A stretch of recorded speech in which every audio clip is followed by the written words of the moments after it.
विदुषी वाणी काव्य संक्षेपण। मार्क्सवाद मार्क्सिज्म एक ऐसी सामाजिक संरचना की वह आर्थिक व्याख्या है जिसके द्वारा समाज में हो रहे भेदभाव की सरलता को समझा जा सकता है।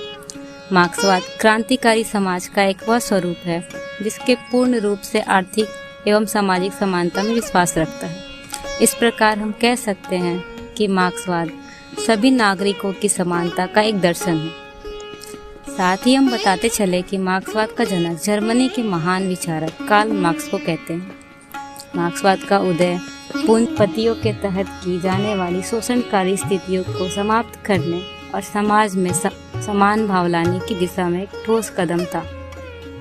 हम बात कर रहे हैं हिंदी जगत के एक ऐसे सशक्त रचनाकार जो कि मार्क्सवादी जीवन दर्शन से प्रभावित प्रगतिशील विचारों के मजबूत स्तंभ हैं। इनका जन्म 3 दिसंबर 1903 स्थान फिरोजपुर छावनी के हिमाचल प्रदेश में हुआ था। प्रारंभिक शिक्षा की शुरुआत आर्य समाजवादी गुरुकुल कांगड़ी से हुई थी।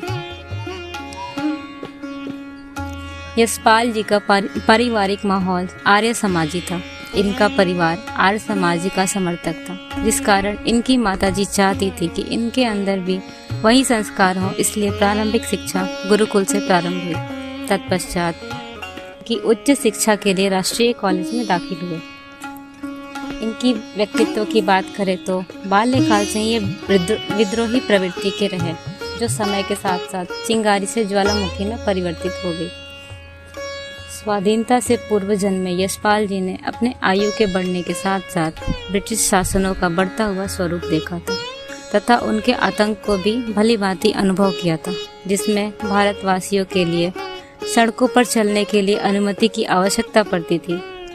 अंग्रेजों के आतंक ने नन्हे से मन को इतना आहत किया जिससे यशपाल जी की अंतरात्मा में विद्रोह का अंकुर फूट पड़ा। बाल्यकाल से ही ब्रिटिश शासन के विरुद्ध घृणा भाव रखने वाले यशपाल जी को युवावस्था में महात्मा गांधी का सानिध्य पड़ा, जिससे उनके अरमानों को नए पंख मिल गए। वो सक्रिय रूप से स्वतंत्रता संग्रामों में हिस्सा लेने लगे। महात्मा गांधी के साथ मिलकर स्वाधीनता के आयाम गढ़ने लगे। जहां गांधी जी अहिंसा के मार्ग से स्वतंत्रता पाना चाहते थे, तो यशपाल उग्र दल के युवाओं का नेतृत्व कर रहे थे। क्रांतिकारी योजनाओं को भी अंतिम चरण तक ले जाते। राष्ट्रीय कॉलेज में दाखिले के बाद उनकी मुलाकात भगत सिंह, सुखदेव जैसे जोशीले नौजवानों से हुई। कॉलेज के दौरान नौजवान भारतीय सभा के सदस्य बने, स्वाधीनता आंदोलन में सहयोग दिया तथा विदेशी शासकों को लूटा और बम भी फेंके। जेल होने के बाद कई भाषाओं का अध्ययन किया, जैसे बंगाली, रूसी, फ्रेंच इत्यादि। यशपाल जी क्रांतिकारी होने के साथ ही कविता कहानी लिखने की विधा से निपुण थे। इसकी शुरुआत उन्होंने जेल में रहते हुए 1931 ईस्वी के दौरान आरंभ की। कारागार में ही अपनी पहली कहानी संग्रह पिंजरे की उड़ान और वो दुनिया को लिखा। यहाँ से यशपाल जी के जीवन से एक और जीवन जुड़ा। जेल में रहते हुए उन्होंने प्रकाशवती से विवाह किया। ये भी क्रांतिकारी क्रियाकलापों में अग्रणी भूमिका निभा रही थी।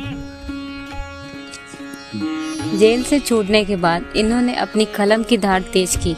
विप्लव नामक मासिक पत्र हिंदी तथा उर्दू में प्रकाशित किया।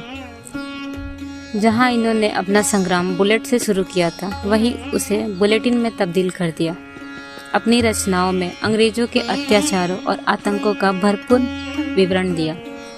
भारतीय समाज को अपनी रचनाओं के माध्यम से वर्तमान स्थिति के विरुद्ध आवाज उठाने के लिए प्रेरित किया तथा आम नागरिकों को उनके मौलिक अधिकारों से अवगत कराया।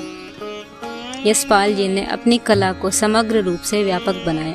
उपन्यास, कहानी संग्रह, यात्रा वृत्तांत, निबंध आदि विधाओं के माध्यम से अपनी कला को पाठकों के बीच पहुंचाया।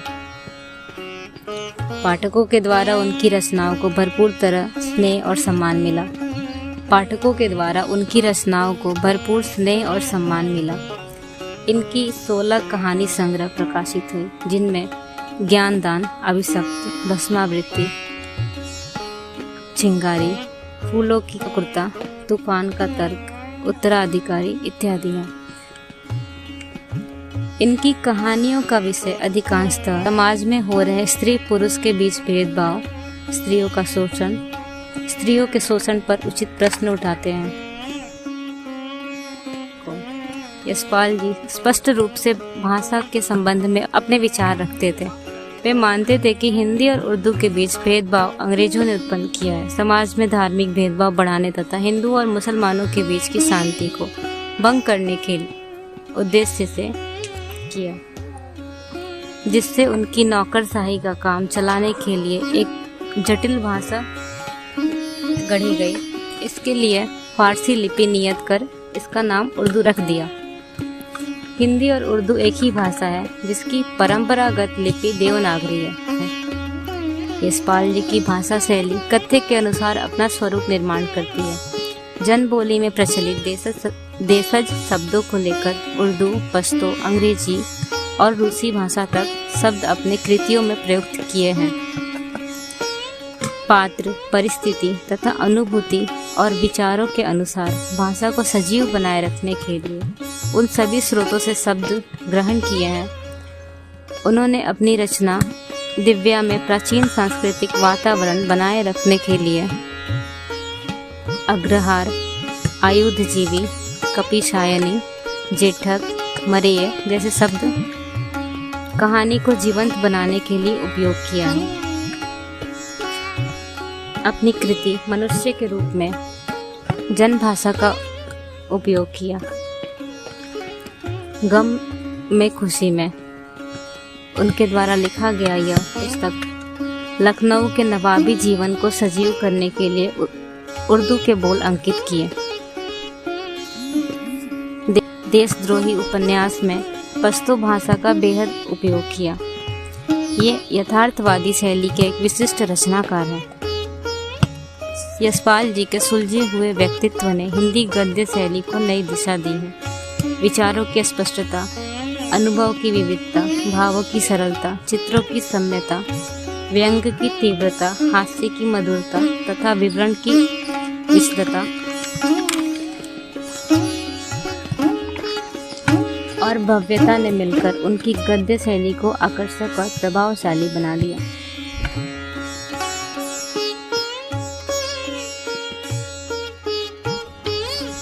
वर्तमान में प्रासंगिकता। आज के दौर में मानवता का रूप विकृत हो गया है। मानव ही मानव से घृणा करता है। अमीर अत्यधिक अमीर और गरीब होते जा रहे हैं। न्याय, प्रशासन, सरकार तथा रक्षा के अन्य साधन सभी अमीरों पूंजीपतियों के लिए हैं। इन्हीं शक्तियों की आड़ में पूंजीपति और साम्राज्यवादी शक्तियाँ जनसाधारण को धोखे में रखती हैं। यहाँ आम जनता के हिस्से में भूखा पेट, टूटी छत, नाउम्मीदी की राह है। जहाँ धर्म सिर्फ एक प्रवंचना है, गांधी की सत्य अहिंसा की नीति ने देश में चलने वाले राजनीतिक आंदोलनों की स्वाभाविक गति को रोककर पूंजीवाद की रक्षा की थी। इस प्रवंचना को हटाकर हमें ऐसे आदर्श समाज की स्थापना करनी चाहिए जहाँ सृष्णोदर की अतृप्ति और तृष्णा से पशु न बना रहे और मनुष्य समाज श्रेणियों और राष्ट्र के संघर्षों से निराश होकर आत्महत्या न करता रहे। ऐसे समाज की सृष्टि सौंदर्य और तृप्ति के साधनों की उत्पत्ति से ही संभव है। यशपाल जी की साहित्यिक सेवा तथा प्रतिभा से प्रभावित होकर रीवा सरकार ने देव पुरस्कार सन 1955, सोवियत लैंड सूचना विभाग ने सोवियत लैंड नेहरू पुरस्कार सन 1970, हिंदी साहित्य सम्मेलन प्रयाग ने मंगला प्रसाद पारितोषिक सन 1971 तथा भारत सरकार ने पद्म भूषण से सम्मानित किए। स्वाधीनता संग्राम के क्रांतिकारी, प्रगतिशील रचनाकार, मार्क्सवाद के प्रणेता और हिंदी जगत के यशस्वी कवि, कथाकार और निबंध लेखक यशपाल जी 26 दिसंबर सन 1976 को इस भूलोक का त्याग कर पंचतत्वों में विलीन हो गए।